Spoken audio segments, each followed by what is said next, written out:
How to change pickup locations on Lyft. Now, open the Lyft app on your phone, and you head straight to login if needed. If it's asking, then tap where to, and you'll see both your pickup and destination fields. Lyft automatically suggests your current location as pickup, but you can adjust it before booking.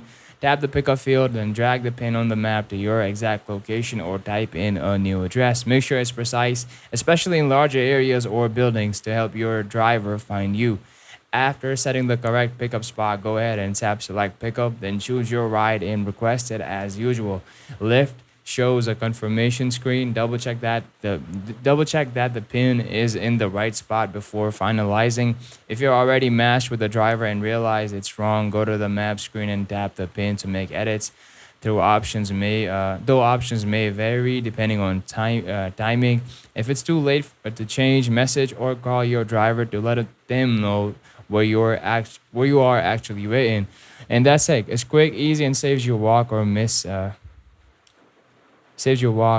Yeah, I mean, if this helped you, like and subscribe for more fast app tutorials, and drop a comment below with your next video idea.